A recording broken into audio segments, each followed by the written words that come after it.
Hey, this is Mad Hatter, and I wanted to share with you something that it's a really just basic quick tip. And if you haven't ever done this, then I think you may find it interesting. If you have, well, cool. I'm glad you figured it out a long time ago because I just made this realization and I think it's pretty neat. So, if you need to move mobs vertically, it could sometimes be a pain. Let's do an example. Let's say that you had a mob spawner, and that mob spawner, you have a bunch of mobs coming out in a path. Something like this. I know it's not the prettiest of things, but let's say that they were in this trench and you needed to get them way up to drop fall them because that's a really common thing that you do. Well, the easy way that I have found to do this is to block off there, make a corner, but make a corner out of honey.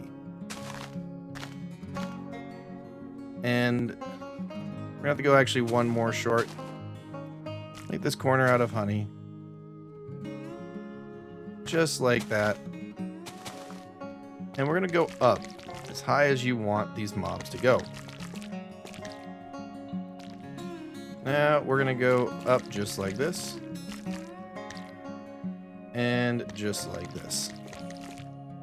So now we're gonna put in the bottom here soul sand like you probably were expecting.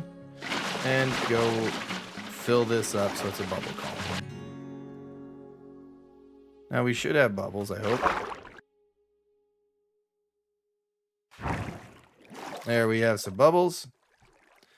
Now let's grab a spawn egg and we will do a creeper spawn egg because they don't burn and everybody loves a good creeper. Now they go in, they get pushed to the corner and they go whoop straight up.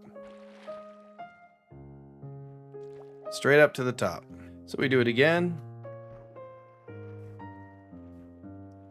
It works best if they're pathfinding towards the corner, but yeah. Goes straight up. So another one. And he goes straight up as well. If they fall back down, they will just get pushed back in the corner and they will eventually go up that elevator just like that. So if you want to do something useful with these, you're going to need to move them off of the elevator, and that's actually easy as well. So we'll put our creeper spawn egg back in and you can see he comes up, and then another one. He comes up as well. But let's say we want to move him someplace else. What I'm going to do is I'm going to grab scaffolding. And I'm going to put a scaffolding block there and there, just like that.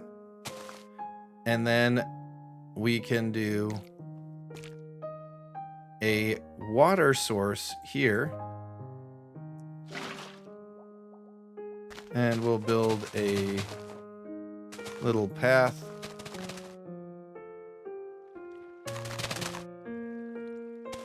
And we will go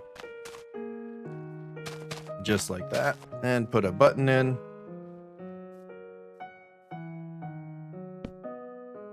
Build this just a little bit higher.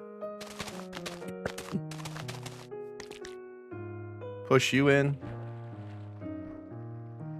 And now we have a infinite looping creeper elevator fall thingy. I'm not saying this is useful in any way, and this has got to be honey blocks along this outer wall because it needs to be smaller. I guess it could be chests as well, but it's got to be a less than 1 block wide block.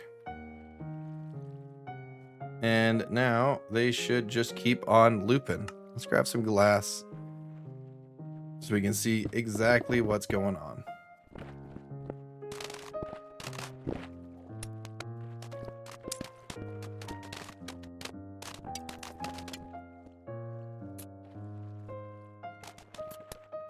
So now with the glass in, you can see a little bit better what's going on. Creeper falls down, hits the water, transported the corner, goes in the corner, zoop. Well, zoop. Straight up. Well, he decided to walk forward. Straight up. and then he's in, and he is down, and he'll just keep looping pretty much forever. You probably wouldn't use this as a loop. You probably would be more inclined to use this as some sort of an elevator. But one thing that is kind of neat is it works really well for items. It actually works incredibly well for items. If you are looking for a item elevator that doesn't involve lots of dispensers and droppers and whatever else.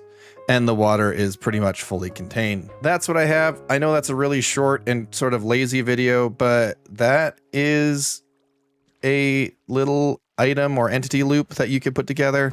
And I think it's going to be useful for some things. I don't know exactly what right now, but it's going to be useful for something. And I kind of like it. It uses honey blocks, which are something that are, I don't know, I think a little bit underutilized right now. Anyway, this is Mad Hatter, and I'm out. Bye.